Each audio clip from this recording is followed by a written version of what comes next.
Bonjour les poissons, je suis ravie de vous retrouver pour votre horoscope du mois de décembre 2025. Merci infiniment de me retrouver pour aller sonder ensemble les énergies qui vont vous accompagner pour ce dernier mois de l'année 2025. On va aller voir ensemble les conseils des cartes pour pouvoir vibrer au mieux ce mois. Alors, on est parti tout de suite.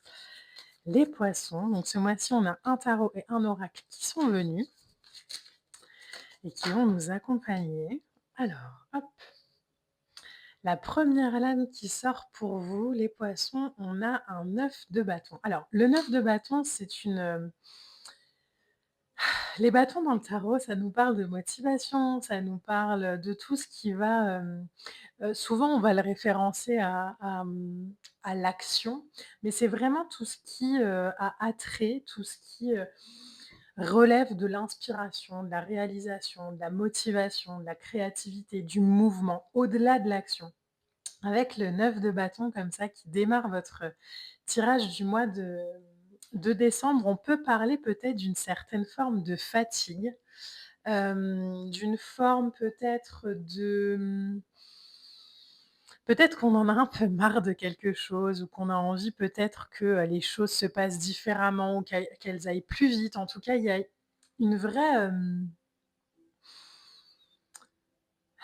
une vraie satisfaction et en même temps, comme une fatigue à mener à bien un combat, un projet, une relation, même si on sent à l'intérieur de soi que c'est juste, peut-être que, le délai de réalisation est un peu plus lent que ce qu'on aurait désiré et du coup, ah, il y a un truc comme ça qui fait qu'on aimerait peut-être abandonner. 9 de bâton, c'est on continue, c'est on surmonte les obstacles, on n'abandonne pas. On n'abandonne pas parce qu'on a une fierté et qu'on a envie d'avoir raison, mais on n'abandonne pas parce que bientôt on y est, quoi.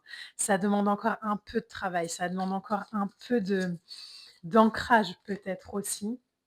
En tout cas, c'est vraiment le 9 de bâton, le focus sur le fait que, de l'autre côté, la mer est plus calme, quoi, mais que ça demande encore peut-être une certaine étape. Alors, on a le diable, on a la roue de fortune. OK. On a la tempérance. Il y a 3 arcanes majeures là quand même, hein.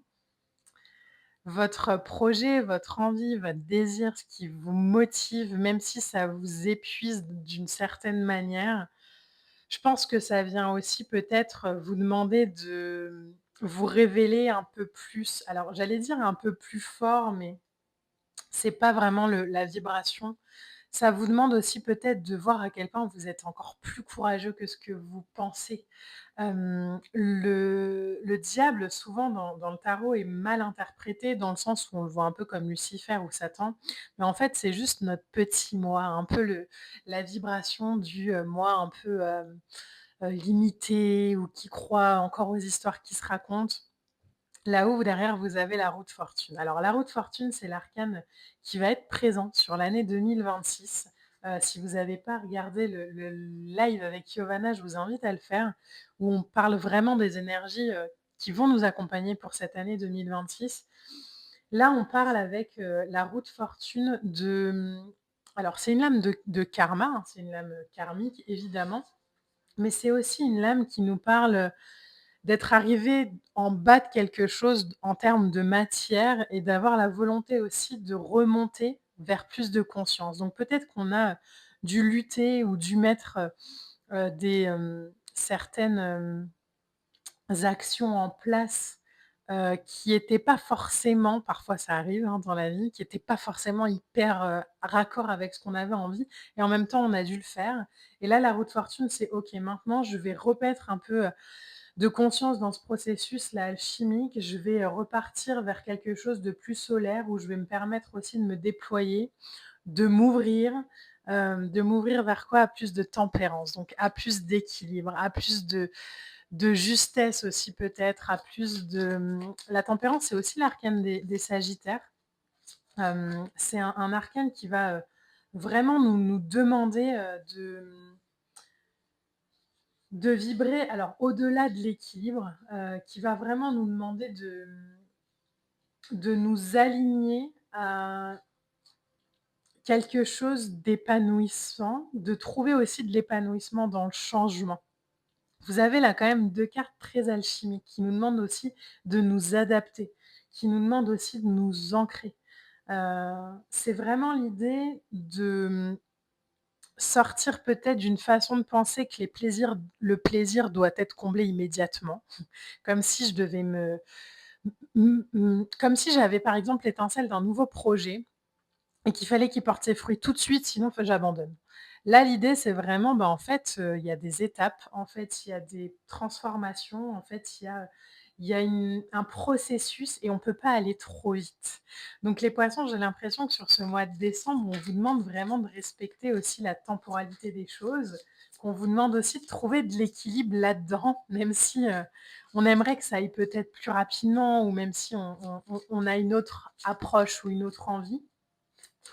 C'est vraiment d'équilibrer aussi, entre, son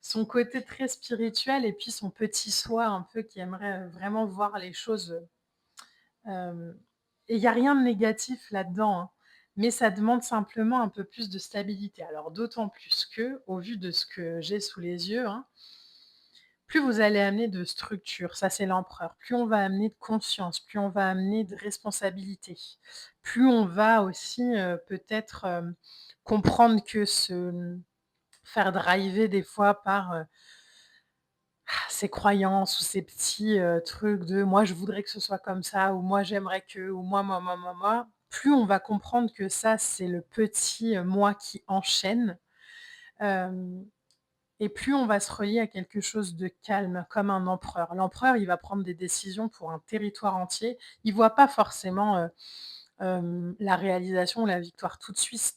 Quand il prend la décision, au moment où il prend la décision, il suppose que ce sera la plus juste parce qu'il a de l'expérience. Et puis ensuite, la vie lui donne raison. 6 de bâton. Donc il y a de la réussite dans votre projet, il y a de la réussite dans ce que vous entreprenez. Il y a de l'envie aussi, il y a, de la maîtrise, il y a quelque chose comme ça qui va être célébré, mais respectez les poissons sur ce mois de décembre, vraiment, la temporalité des choses. Je pense que ça, c'est vraiment le truc le plus important pour clôturer cette année 2025. C'est pas grave si quelque chose ne prend pas forme en 2025 et prend forme en janvier ou février 2026. C'est pas un échec. Vraiment ça, il faut l'entendre. C'est vraiment pas un échec. On a ensuite un 6 de denier, OK, un 3 d'épée. Ah non, un 3 de denier, pardon. J'ai vu le 3 d'épée. Alors, quand je fais des petits lapsus comme ça, j'y reviens toujours parce que, le 3 d'épée, c'est un petit côté un peu souffrant aussi et peut-être que justement cette décision ou cette situation qui avance pas comme vous l'aimeriez, c'est peut-être douloureux, quoi. Ça fait peut-être, ça embête peut-être un peu et puis on aimerait vraiment que ce soit différent et vraiment il y a une puissance et une force dans votre tirage si vous comprenez vraiment l'importance de chaque étape. Un processus alchimique, il peut pas avoir lieu si on boycotte une étape ou si on décide qu'il faudrait que ça aille plus vite. C'est juste pas possible, en fait. Sur cette, dernière ligne, alors là, c'est marrant parce que vous voyez, on nous parle vraiment de la notion d'équilibre, hein. Le 6 de denier, donc là, on a 2 fois des deniers, 6 de denier, 3 de denier. Le 6 de denier, c'est l'idée de se montrer, vraiment équilibré, charitable, généreux dans ce qu'on donne et ce qu'on reçoit. C'est clairement la lame du bon karma. C'est, l'idée aussi que plus le système va être équilibré, plus il va vraiment vous permettre d'aller récupérer des bénédictions et de faire avancer les choses. Mais si vous vous lamentez un peu sur le fait que ça se passe pas comme vous avez envie que ça se passe et que vous refusez alors en 2 decks, on a le pendu et que vous refusez ce moment, cette période un peu d'immobilité, mais ça va vraiment, bloquer davantage en fait ce qui est prévu pour vous. 3 de denier, c'est l'idée aussi que peut-être dans cette, étape qui vous fatigue un peu, il y a des collaborations, il y a des liens, il y a des relations aussi à faire naître davantage. Il y a l'idée peut-être de, reprendre quelque chose pour bien travailler ensemble. Il y a l'idée de croissance personnelle. Il y a l'idée de, renforcer des liens peut-être sur un projet commun. Vous voyez, c'est vraiment un tout. J'allais dire le stand-by, mais, lorsqu'une situation est un peu mise comme ça, dans ce qu'on pourrait interpréter comme, du ralentissement ou de l'arrêt, il y a toujours quelque chose derrière qui s'ajuste. Voyez-le vraiment comme une énergie comme ça qui s'ajuste. D'autant plus qu'après vous avez, pour clôturer votre tirage du mois de décembre, la papesse. La papesse, elle, elle prend le temps. La papesse, elle, c'est, le personnage, la figure féminine du, yin sacré dans le tarot. Elle fait infuser, vous voyez, hein, il y a une petite, elle fait infuser la graine que le battleur a plantée. Elle comprend aussi, elle a le savoir nécessaire pour comprendre que c'est pas parce qu'elle va crier sur la graine qu'elle poussera plus vite et qu'il y a une justice, il y a une justesse à prendre le temps de vivre, de ressentir, d'aimer, de laisser grandir, que c'est pas une dualité, que c'est pas quelque chose où, je me punis, c'est vraiment j'ai conscience que ce courant-là me permet vraiment de, d'équilibrer, de polariser, de, comprendre quelque chose dans une sorte de silence. Alors oui, ça peut être fatigant parce qu'on aimerait que ça se débloque, parce qu'on aimerait que plein de choses, mais ça clairement, c'est quand on comprend pas les énergies, c'est quand on comprend pas, quand on aborde la vie avec une, vision un peu, matérialiste des choses, où on se dit: «Bon, si je fais ça, il faut que ce soit ça le résultat», où il y a beaucoup d'attentes, où il y a beaucoup les poissons sur le mois de décembre, il va falloir respirer un peu, peut-être se connecter davantage à ses émotions et moins à son émotivité. Se connecter davantage à quelque chose qui nous permet de nous réaliser, même si c'est dans une sorte de retrait, d'hibernation. Les choses redémarreront, mais elles redémarreront au bon moment, quand vous aurez aussi, apaisé peut-être une forme de,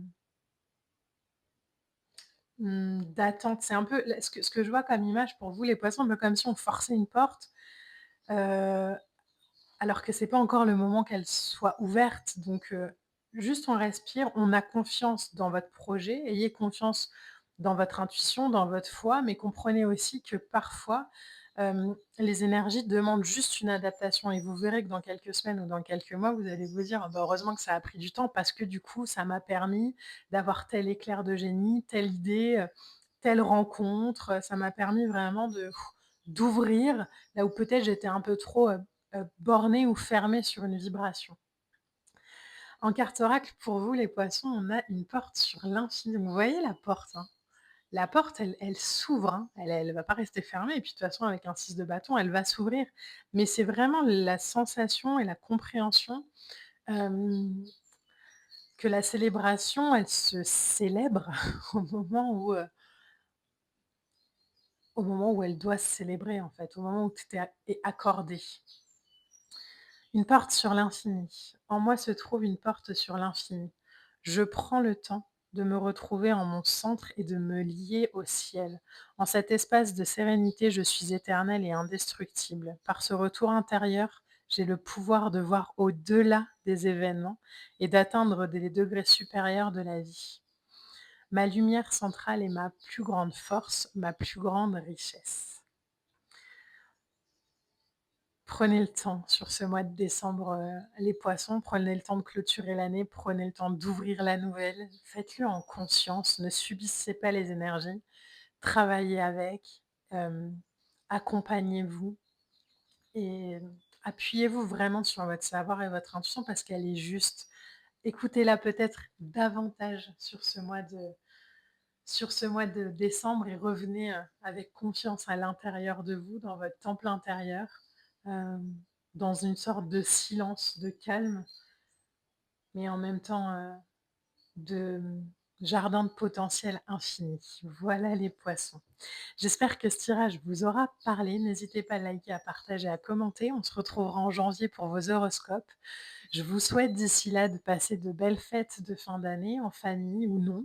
Vraiment, il y a toujours une belle vibration, je trouve, même si on est éloigné des siens à Noël. Donc prenez vraiment le temps d'ouvrir votre cœur comme ça à davantage de lumière. C'est toujours une ressource nécessaire pour l'année qui nous attend ensuite. Merci infiniment, je vous embrasse et je vous dis à très bientôt.